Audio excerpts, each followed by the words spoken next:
नमस्कार दोस्तों, मैं हूँ आरती प्रजापति यूट्यूब चैनल पर आप सभी का हार्दिक स्वागत करती हूँ। दोस्तों, हमारे यहाँ UGC net paper 1 paper 2 psychology की प्रिपरेशन कराई जा रही है। आप सभी को पता है हम रिसर्च का टॉपिक पढ़ रहे हैं और वो भी हम दोनों पेपर को साथ में लेकर चल रहे हैं। ओके, और इसमें भी हम रिसर्च में भी हम देख रहे हैं कि उसके जो स्टेप्स होते हैं उसमें जो टूल्स वाला स्टेप आता है तो उसके बारे में हम पढ़ रहे हैं। टूल्स का यूज़ कहाँ पर होता है? तो जब आपको डाटा कलेक्शन करना होता है वहीं पर आपको टूल्स का उपयोग करना होता है। ओके, तो इसी टूल्स के बारे में हम देख रहे थे और टूल्स के भी काफ़ी प्रकार है, यानी कि उसके काफ़ी टाइप्स है, उनके बारे में भी हम देख रहे थे। ओके, तो आपने आगे तो देखा था कि ऑब्जर्वेशन जो क्या बोलते टूल्स है उसके बारे में हमने देखा था। फिर अब हम देख रहे हैं रेटिंग स्केल के बारे में। तो रेटिंग स्केल के भी काफ़ी सारे टाइप्स है, हर टाइप्स को मैंने अलग अलग वीडियो में डाला हुआ है, क्योंकि वीडियो अगर लंबा हो जाता है तो स्टूडेंट को वो बहुत ही बोरिंग लगता है ना देखने के लिए। तो यहाँ पर मैंने छोटे छोटे वीडियो को बनाकर आपके सामने रखा है ताकि आपका जब भी मन हो तब आप जाकर वहाँ पर देख सकते हो। ओके, और यहाँ पर हम देख रहे थे रेटिंग स्केल के बारे में। चलिए आगे देखने वाले हैं। 3 स्केल अभी बाकी है रेटिंग के, तो उसे आज के दिन ही ख़त्म करना है मुझे।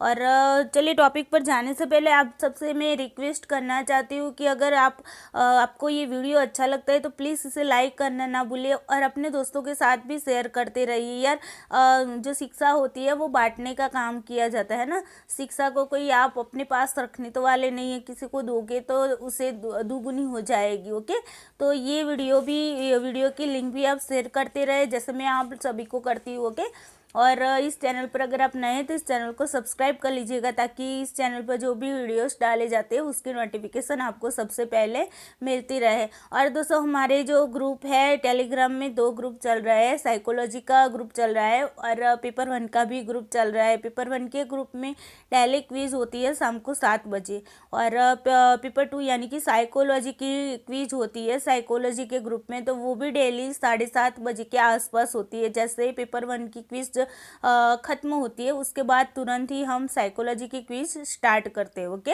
तो दोस्तों जुड़े रहिए मेरे साथ, यूट्यूब चैनल पर भी जुड़े रहिए और टेलीग्राम अगर आप यूज़ करते हैं तो टेलीग्राम पर भी जुड़ सकते हैं मुझसे। चलिए चलते हैं टॉपिक की ओर। देखिए दोस्तों, सबसे पहले रेटिंग मापनी क्या है, जो लोग नए होंगे उनको पता नहीं होगा। ओके, तो उन लोगों का थोड़ा सा कॉन्सेप्ट यहाँ पर क्लियर कर देती हूँ।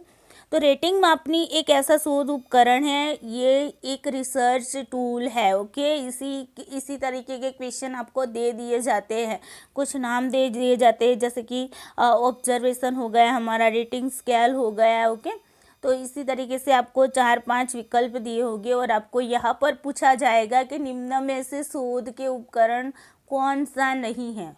ओके, तो जब आपको ये पता होगा कि जो शोध के उपकरण हैं जिसे हम रिसर्च टूल्स कहते हैं, तो जो टूल्स के बारे में अगर आप जानते होगे तो आप यहाँ पर सही आंसर टिक कर पाओगे, वरना आप वहाँ पर भी क्या कर पाओगे, गलती कर दोगे। ओके, तो आपको ये पता होना चाहिए कौन से टूल्स है और कौन सी जो मेथड्स होती है, जो पद्धतियाँ होती है, पद्धतियों के बारे में भी आपको पता होना चाहिए और टूल्स के बारे में भी पता होना चाहिए। ओके, ये रेटिंग स्केल है वो टूल्स है, ऑब्जर्वेशन जो था वो भी टूल्स था। ओके, चलिए उपकरण है जिसके माध्यम से प्रेक्षक या रेटर किसी वस्तु, व्यक्ति, घटना को एक दिए गए वर्ग मापनी के रूप में मापता है, यानी कि कैटेगरी में उसे क्या करता है, उसका रेटिंग करता है। ओके, तो यहाँ तक आपको पता चल गया होगा कि कोई भी रिसर्चर है या फिर कोई रेटर है वो क्या करेगा, तो इसे जो भी डाटा कलेक्ट करना है उसके लिए वो क्या करेगा, कुछ इन्फॉर्मेशन लेने के लिए वो रेटिंग करवाएगा। अब रेटिंग यहाँ पर रेटिंग किस तरीके से वो करवाता है, तो वो कैटेगरी वाइज उसे मापता है। ओके, तो यहाँ पर आपको कैटेगरी वाइज यहाँ पर मापन होता है। ओके, चलिए अब देख लेते हैं थोड़े से उसके टाइप्स भी आपको याद रखने हैं रेटिंग स्केल के।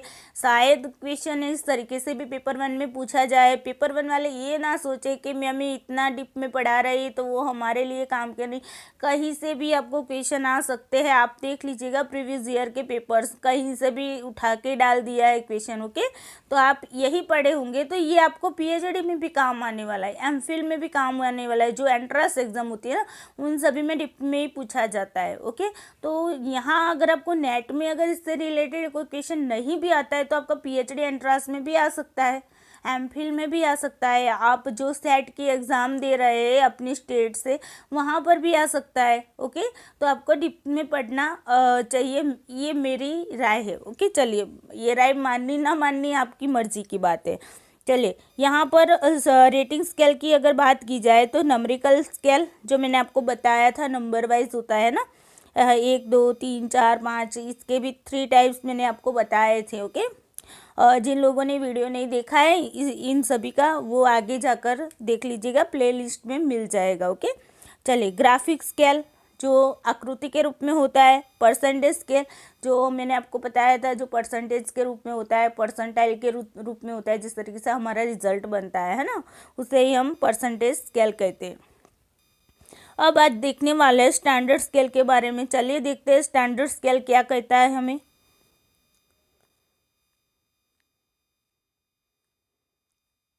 ओके, चलिए आ गए हम स्टैंडर्ड स्केल के बारे में देखने के लिए।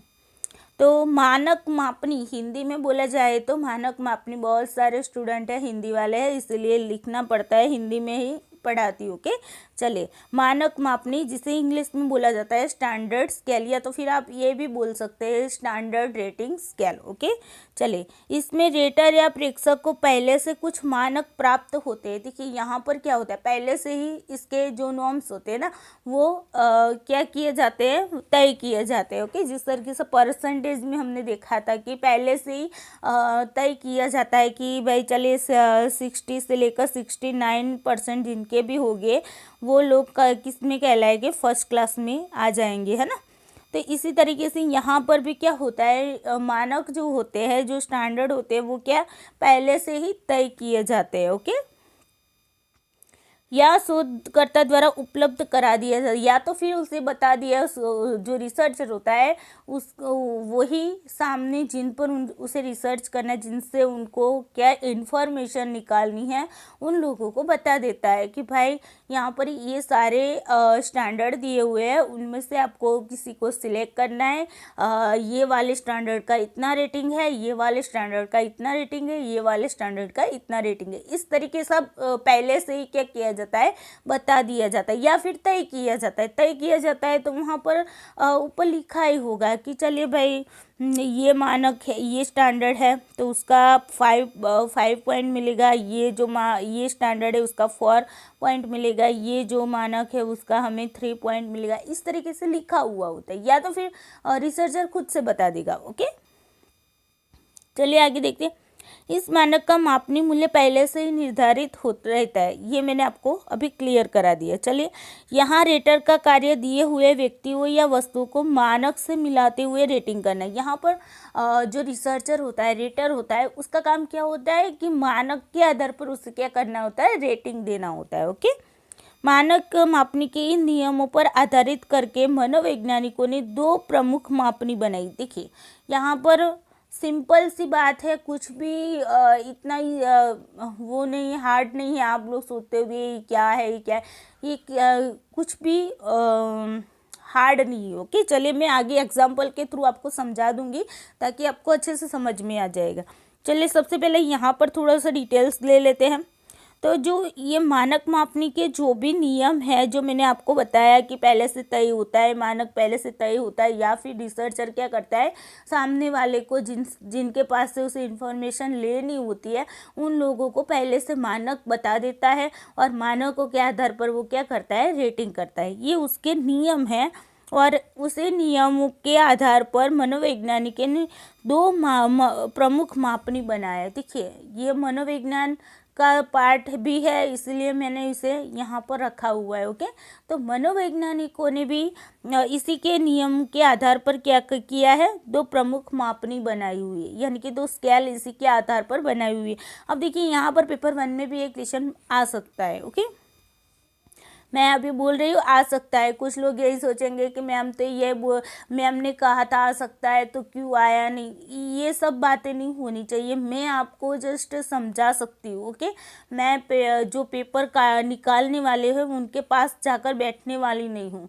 तो समझना आपको होगा, क्वेश्चन अगर समझने की आप में क्षमता हो जाएगी तो 100% आप JRF और नेट होने ही वाले हैं। ओके, तो क्वेश्चन को किस तरीके से समझा जाता है तो उसके आधार पर आपका रिजल्ट तय होता है। आप यहाँ पर जो समझ रहे हैं वही का वही, ऐसा का ऐसा हुबहू, यानी कि कॉपी वहाँ पर नहीं आएगा। पहली बात तो आपको ये समझने के लिए है कि ये क्या कहना चाहता है, ये जो स्टैंडर्ड स्केल है वो क्या कहना चाहता है। अगर स्टैंडर्ड स्केल का कॉन्सेप्ट आपके माइंड में क्लियर होगा तो जो भी पूछने वाला, पेपर निकालने वाला होगा, कैसा भी क्वेश्चन वहाँ पर रख देगा तो भी आपको समझ में आ जाएगा कि यार ये स्टैंडर्ड स्केल में मैम ने बताया था कि ऐसा कुछ होता है। तो इस क्वेश्चन को हम अगर ध्यान से पढ़े तो हाँ, इसका आंसर ये हो सकता है। ओके, तो इस तरीके से प्रिपरेशन करें, ना कि इस तरीके से कि मैम ने जो पढ़ाया वही आएगा। मैम जो पढ़ाती है वो आपका कॉन्सेप्ट क्लियर करती है, ना कि जो पेपर्स वाले के क्वेश्चन यहाँ पर डालती है। ओके, तो ये बात आप अपने माइंड में फिट रखिए। अभी आपके पास फ़िलहाल 3 महीने तो है ही। ओके, देखिए 3 महीने हैं अभी, उसके लिए मैं एक वीडियो बनाने वाली हूँ कि किस तरीके से आपको प्रिपरेशन करनी है। तो यहाँ पर हम देख रहे हैं, तो चलिए बातों में आगे चले गए थोड़े से। मनोवैज्ञानिकों ने 2 प्रमुख स्केल बनाया है। एक स्केल है व्यक्ति से व्यक्ति मापनी। एक स्केल कौन सा है, व्यक्ति से व्यक्ति मापनी। अगर इसे इंग्लिश में बोला जाए तो man to man, man to man. Okay, ये साइकोलॉजी में क्वेश्चन आता ही है। तो ये मैन टू मैन जो स्केल है वो रेटिंग स्केल का एक टाइप्स है। ओके, रेटिंग स्केल के स्टैंडर्ड स्केल का ही टाइप्स है। ओके, तो ये साइकोलॉजी वाले खास याद रखें कि मैन टू मैन स्केल कौन सा स्केल है। इस तरीके का क्वेश्चन अगर आपकी सेट में, हमारे यहाँ सेट में कई बार पूछा गया है, तो ये आपको याद रखना है। ये हमारा रेटिंग स्केल का एक स्केल है। ओके, अगर रेटिंग स्केल नहीं दिया है और स्टैंडर्ड स्केल दिया है तो इसका आंसर स्टैंडर्ड स्केल आएगा। ओके, चलिए मैन टू मैन। और दूसरा है चित्र मिलान मापनी, जिसे हम कहते हैं पोर्ट्रेट मैचिंग स्केल। यहाँ पर मैं इसे इंग्लिश में भी लिख देती हूँ। पहला व्यक्ति से व्यक्ति मिलान है तो वो हमारा होगा, पेन भी चल दी रही, man to man. Okay, man to man scale. Okay, और दूसरा हमारा कौन सा है, तो पोर्ट्रेट मैचिंग स्केल। पोर्ट्रेट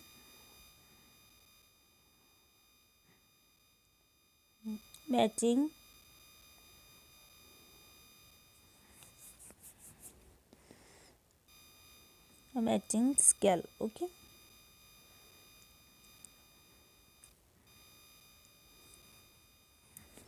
तो ये 2 है, व्यक्ति मिलान, व्यक्ति से व्यक्ति मिलान स्केल, और दूसरा है हमारा चित्र मिलान स्केल। ओके, तो ये जो चित्र मिलान स्केल और व्यक्ति से व्यक्ति वाला जो स्केल है, ये 2 स्केल किसने, मनोवैज्ञानिकों ने बनाया। किसके आधार पर है, तो स्टैंडर्ड स्केल के आधार पर ये दोनों बनाए गए। ये आपको याद होनी चाहिए। चलिए मैन टू मैन स्केल के बारे में एक थोड़ी सी इन्फॉर्मेशन दे देती हूँ। इसमें हम डिटेल्स में साइकोलॉजी में पढ़ने वाले हैं। ओके, तो यहाँ पर देखिए ये जो स्केल था वो कब यूज़ किया गया, तो मैन टू मैन स्केल है वो हमारा जब प्रथम विश्व युद्ध हुआ, यानी कि वर्ल्ड वार फर्स्ट हुआ, उसके दौरान ये यूज़ किया गया था man to man scale. Okay, कब किया गया था, फिर से बता रही हूँ, प्रथम विश्व युद्ध के दौरान किया गया था, यानी कि वर्ल्ड वार फर्स्ट के टाइम पर ये यूज़ किया गया था और वो उस टाइम पर लोकप्रिय भी मानी गई थी। ओके, चले चित्र मिलान मापने की बात की जाए तो उसमें उसका जो निर्माण है वो किसने किया था, हार्डसोन और मे ने किया था। हार्टसॉन, ये सोन है, ओके, सोम, हार्टसॉन और मे, ओके, हार्टसॉन और मे, इन दोनों ने ये क्वार्टाइन मैचिंग स्केल का निर्माण किया था। ओके, तो ये बात आपको अब समझ में आ गई। यहाँ पर इतनी सी इन्फॉर्मेशन आप पेपर फर्स्ट वाले याद रखें, पेपर 2 वाले टेंशन ना ले, इसके बारे में हम साइकोलॉजी में अच्छे से पढ़ने वाले। ओके, चलिए, मैन टू मैन स्केल, क्वार्टाइन मैचिंग स्केल, दोनों स्केल कौन सी है? स्टैंडर्ड स्केल है। और अगर आपको स्टैंडर्ड स्केल ऑप्शन में नहीं दिया है तो आप क्या लगाएंगे? रेटिंग स्केल में इसे लगाएंगे। ओके, और ये क्वार्टाइन मैचिंग स्केल है, इसका निर्माण किसने किया? तो हॉटसन और मे, ओके, दोनों अलग अलग मनोवैज्ञानिक है। तो हॉटसन और मे ने क्वार्टाइन मैचिंग स्केल का निर्माण किया था। मैन टू मैन स्केल कब अस्तित्व में आया था? तो वो प्रथम विश्व युद्ध के दौरान, और वहाँ पर जो फर्स्ट वर्ल्ड वार हुआ था उस टाइम पर वो लोकप्रिय बना था। ओके, तो आई होप आपको स्टैंडर्ड स्केल के बारे में अच्छे से समझ में आ गया होगा। यहाँ पर आपको कोई भी दिक्कत रहती है तो आप ग्रुप में भी मैसेज कर सकते हो, और यूट्यूब चैनल में जो नीचे कमेंट बॉक्स दिया होता है उसमें भी आप मैसेज छोड़ सकते हो कि उस मैसेज का आंसर मैं दे दूँगी। चलिए अब आगे देखते हैं, उसके एग्जाम्पल के तौर पर उसे देखने की कोशिश करते हैं। ओके, तो यहाँ पर दोस्तों देखिए, हम एग्जाम्पल की बात की जाए, यहाँ स्टैंडर्ड स्केल की बात कर रही हूँ मैं आपके सामने। Okay, standard scale. ओके, तो स्टैंडर्ड स्केल की बात कर रही हूँ, उसका एग्जाम्पल अगर देखा जाए, मान लीजिए कि मुझे किसी बच्चे पर चलिए मान लीजिए, ओके, मुझे मैं किसी एक क्वेश्चन पर मुझे उन सबकी राय लेनी है। तो मान लीजिए कि हमारे गुजरात के जो लोग हैं वो खाने पीने में बहुत ही मशहूर है वो लोग। ओके, तो वो खाने पीने के बहुत ही शौकीन होते हैं। ओके, ऐसा माना जाता है, सबके जो सर्वे किया जाता है उसमें सब मानते हैं कि गुजरात के लोग खाने पीने के बहुत शौकीन हैं। ओके, तो चलिए कोई बात नहीं, ऐसी कोई बात है नहीं, लेकिन फिर भी यहाँ पर एग्जांपल दे देती हूँ कि चलिए मुझे ये जानना है कि गुजरात के लोग खाने पीने में शौकीन हैं। ओके, ये मेरा एक विधान बन गया कि गुजरात के लोग खाने पीने के शौकीन हैं। मैं यहाँ पर लिख ही देती हूँ। ओके, गुजरात के लोग खाने पीने के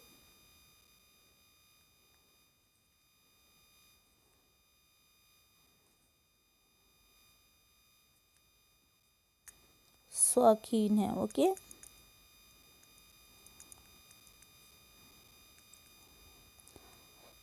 शौकीन है, ये क्वेश्चन मार्क मैंने यहाँ पर लगा दिया ताकि आप अच्छे से समझ पाओ। गुजरात के लोग खाने पीने के शौकीन हैं। अगर ये मेरा सेंटेंस है, मेरा कथन है, और यहाँ पर मैं मान लीजिए मैं 3 नॉर्म्स यहाँ पर दे देती हूँ, यहाँ पर मैं 3 स्टैंडर्ड दे देती हूँ। यहाँ पर बहुत, ओके, सामान्य, और यहाँ पर मैं देती हूँ कम। ओके, अब आपको क्या करना होता है, आपको यहाँ पर पहले से ही बता दिया जाता है, ये स्टैंडर्ड आपको बता दिया गया है। अगर स्टैंडर्ड के साथ आपको रेटिंग भी बता दी जाएगी कि मान लीजिए कि अगर आपने बहुत पर क्लिक किया तो मान लीजिए आपको मिलेंगे 5 पॉइंट, अगर आपने सामान्य दिया तो आपको मिलेंगे 3 पॉइंट, और अगर आपने कम दिया तो आपको मिलेंगे 1 पॉइंट। तो इस तरीके से ये रेटिंग आपको बता दिया जाता है पहले से ही। ओके, तो यहाँ पर अब मान लीजिए आपने बता दिया सामान्य तो नॉर्मल, अगर आपने बताया तो आपको रेटिंग में कितने रेट मिलेंगे? 3 रेट मिलेंगे। और इसी तरीके से यहाँ पर क्या होता है, सारे क्वेश्चन होते हैं, उन सारे क्वेश्चनों का जो रेट निकलता है उनका योग किया जाता है, और उनका योग करके तय किया जाता है कि एवरेजेस निकाली जाती है, उनका योग करके एवरेजेस निकाली जाती है कि इसने जो भी रेटिंग किया है उसके, मान लीजिए ये क्वेश्चन है तो इस क्वेश्चन के आधार पर सभी लोगों ने, मान लीजिए 100 लोगों ने क्या किया, अपनी राय दी इस पर, और 100 में से 50% लोग ऐसा थे जिन्होंने बताया कि सामान्य है। ओके, तो यहाँ पर इनका जो योग बन रहा है उनका योग के आधार पर उनकी एवरेजेस निकाली जाती है और उसके आधार पर बताया जाता है। जैसे कि एवरेजेस 50% निकलती है तो बताया जाएगा कि गुजरात के लोग खाने के शौकीन 50% नॉर्मल है। ओके, अगर 50% में यहाँ पर बहुत आ गया तो आप बता सकेंगे कि 50% लोग ऐसे हैं गुजरात के जो खाने पीने के शौकीन नॉर्मल तरीके से है, और 50% लोग ऐसे हैं जो क्या है, खाने पीने में बहुत ही शौकीन है। तो इस तरीके से इस स्टैंडर्ड स्केल का यूज़ होता है। आई होप आपको स्टैंडर्ड स्केल के बारे में अच्छे से समझ में आ गया होगा। अगर यहाँ भी डाउट रहता है तो आपको क्या करना है, मैंने आपको बता दिया है। कमेंट बॉक्स में कमेंट करना है, या तो फिर मेरी जो टेलीग्राम ग्रुप चैनल चल रही है उस पर आप जाइए, ज्वाइन होइए और वहाँ पर क्वेश्चन भी कर सकते हो। ओके, चलिए दोस्तों, आज के लिए इतना ही। Thank you so much.